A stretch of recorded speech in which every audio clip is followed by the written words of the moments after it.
les commentaires derrière les articles, le nombre d'injures, de gens qui se réjouissent de ça. Qui se réjouissent de ça. Qu'ils ne connaissent pas le niveau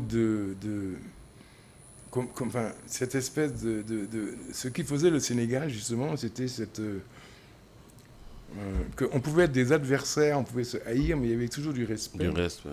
Du respect et de la considération. Ah, mais cette époque est révolue. Voilà. On n'en est plus là. Non, Pastef, nous, c'est une politique. Soit tu es avec nous, voilà, tu es haï. Nous, nëbbuñu ko. Voilà. ñoom noonu la ñuy doxalee bon ñi commentaire yooyu nag bon man nag par principe man du ma lire affaire yooyu mais li ma si wax rek mooy ñoom foofu lañ toll xam nga kii saaga wala kii am haine si xolam mais moom foofu la toll. moom moo am problème. C'est lui qui a un problème ou c'est lui-même qui a des problèmes. Ok, parce que tey sooy saaga. derrière un pseudonyme. Oui, bien sûr. sooy saaga. wala yow nga am haine ci sa biir xol mais yow personnellement yow yaay wàññeeku. Oui, mais il faut pas laisser cette personne-là se confiner et dans sa haine. Faut le sauver de ça. Mais qu'est-ce qui le sauve? Mais vas-y là. Le véritable projet justement, c'est sauver le gars de cette mais sauve-les, Jean-Pierre, vas-y, sauve-les. En leur donnant à rêver. Non mais vas-y parce que ñoom seen njiit yi dégg nañ fi. Non mais je veux dire que s'ils voulaient vraiment sauver le pays, ils auraient commencé à sauver ces gens, à enlever cette haine qui est dans le cœur des gens. Mais ñoom ñoo dugal haine boobu si ñoom. dégg nañ fi ay mag premier ministre déggoon nañ ko bi nekk opposition mu ne xale yi dañuy wax ne dañuy saaga mais mu ne ñoom arme boobu la ñu am. ñu dégg fi ay magu Pastef bu ne xale yi war a saaga nañ leen saaga nañ leen jox moyens yu ñuy saaga loolu loo si mën donc ñun tey bon te gis nañ ko fi seen nit ñi ñu jàpp leen fii ñu taxaw di saaga président Macky Sall jàpp leen tëj leen keroog ba condamné leen pour toi en tant que philosophe comment tu perçois cette histoire de folie ok avocat bi ñëw ne dafa dof tribunal bi ne doful te waaj nag def mel ni doful xam nga lu tax. c'est du foutage de gueule. waaj doful de. il est pas fou. Ah, il est pas fou. Doful. Il se gère en fait. Mais bien sûr. Il se gère. Mais attends, s'il était fou, s'il est vraiment fou, c'est qu'on a un Premier ministre qui est irresponsable parce qu'il a accepté à cause de lui et qu'un mec qui est fou peut un jour se lever pour planter un coup de couteau. Ben oui. Voilà. Oui, si. Un schizophrène. Oui. Un matin, il se lève, il vient te sourire, le lendemain matin, il vient te prendre un coup de couteau. Ouais. Et tu acceptes qu'il monte dans ta voiture. Et tu vas le voir en prison. Et ils ont des relations très étroites. Très étroites. Donc il n'est pas fou. Non, waaj doful xam nga lu tax ma ni doful xam nga tribunal. Non, on va lui donner un boulot après, non? On va lui donner un autre poste. On va dire, mais la foule est partie. Man lu tax ma jàpp ni doful mooy tribunal daf ko daan juróom-benn weer yoo xam ne doo ko tëdd kaso bon mais tubaab bu la waxee sursis mooy su juróom-benn weer yooyu loolu moom soo ko defaatee léegi kaso nga jëm. du ko def du ko defaat. si juróom-benn weer yi depuis boobu gis nga dafa calme dootul saaga président Macky Sall parce que loolu mooy bu la yoon jàppaatee rek yow kaso nga jëm te bëggul dem kaso kon dof. Alors on dit que ce qui l'a rendu fou aussi c'est le fait d'avoir été en prison. Oui. Avant. Oui. Je ne savais pas qu'il avait été en prison du temps de Macky Sall. Si. C'est ça qui l'a rendu fou. Oui, mais jàppoon nañ ko parce que mooy seen temps insurrection bi rek.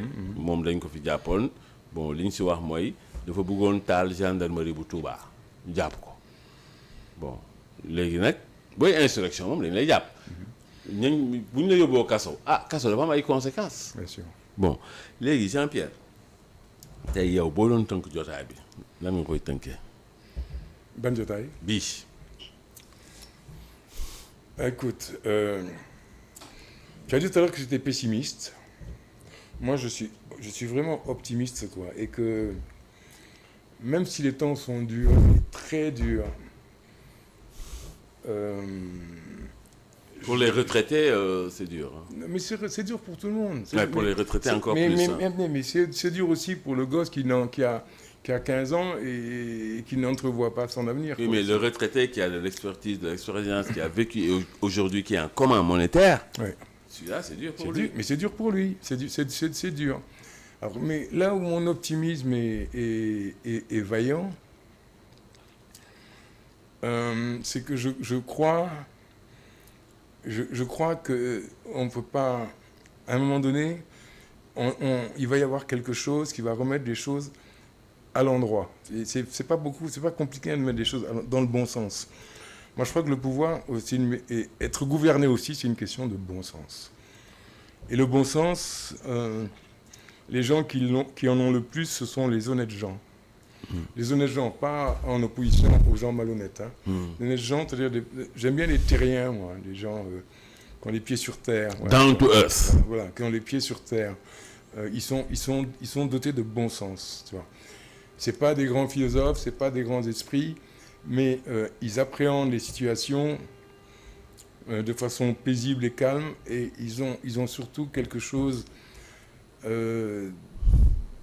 dont on bénéficie. On ne sait pas à quel point c'est de la résilience. On s'est sorti de situation.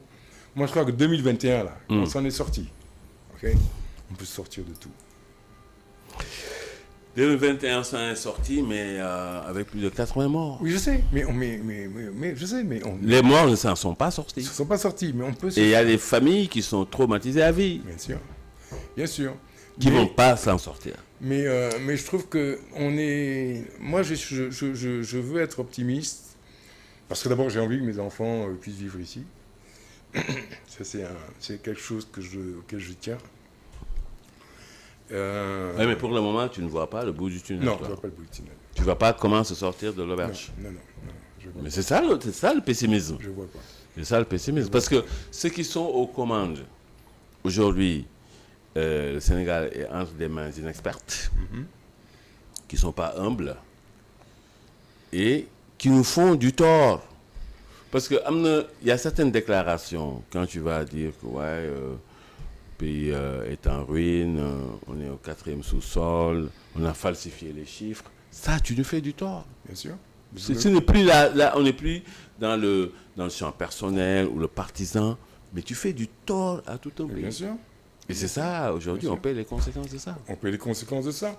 Et aussi le fait que le Sénégal ne peut pas être un... ne serait-ce que... On parlait de diplomatie tout à l'heure. Quand tu vois que... on peut même pas être... le problème de la BAD, là. OK. Tu peux pas aujourd'hui... Si aujourd'hui la Côte d'Ivoire ne soutient pas le Sénégal, c'est que ceux qui gèrent le Sénégal ont décrédibilisé l'image du Sénégal. D'accord. Et qu'aujourd'hui, si tu veux, ce qu'il nous faudrait, parce qu'on a la résilience, quoi. Et la résilience, je veux dire, je persiste à croire qu'on est en démocratie et qu'on a toujours réussi nos alternances et qu'il y en aura une plus tard, et en espérant qu'il n'y aura pas eu plus de dégâts que ça, quoi. Moi, je pense qu'il faut essayer maintenant de calmer le jeu et de leur souhaiter de reprendre leurs esprits et surtout de remettre le Sénégal sur les bons rails et de ne pas avoir honte de redéfinir le projet, quoi. Mais remettre le Sénégal sur les bons rails, ça, ils n'en sont pas capables. L'affaire, c'est ça. Moi, depuis le début... Non, mais ils n'en sont pas capables, je suis d'accord. Mais vaut mieux perdre 3 ans avec des incapables et puis garder la capacité de notre démocratie à pouvoir se remettre sur d'autres rails. Xam nga ñoom boo xoolee moi depuis le début je dis que ñoom mënuñu yor Sénégal. ñoom li ñu mënoon def nañ ko mooy gassa cooki fin Mortal Kombat dañ koy def comme Samuel Doe daf ñu rey wala ñu rey ko man loolu laa yàgg gis ni loolu lañ mën mais mënuñu yor Sénégal. Bon léegi nag premier ministre ñëw na dëggal loolu nee na fi mu toll ni administration bi ñu ko yor seen yoreen baaxul. loolu tam leer na président de la République nee na amuñu marge de manœuvre ni budgétaire ni financière président assemblée nationale nee na matt bu tooy la ñoom mënuñu yor réew bi loolu moom mënul nekk amuñu xam-xam bi amuñu jaar-jaar bi amuñu mën-mën bi amuñu xame yi amuñu oyof bi amuñu ci benn léegi boo jëlee yooyu yëpp boo ko dajalee le résultat mooy li premier ministre wax que résultat yi nekku fi parce que am na ñoo xam doxaluñu. Mais c'est déjà bien hein. C'est déjà bien. C'est un aveu de mais c'est un aveu d'échec. C'est un aveu d'échec. Mais au moins il a avoué. waaw léegi yow avoué nga échec bi. après lan moo si war a tegu. Solution les vrais. léegi yooyu ànd nañu. Ah ben écoute il a qu'à ouvrir le bouquin qu'il a écrit. Qu'ils ont écrit à 4000. waaw mais boobu yow sa bopp nee nga attrape niveau la.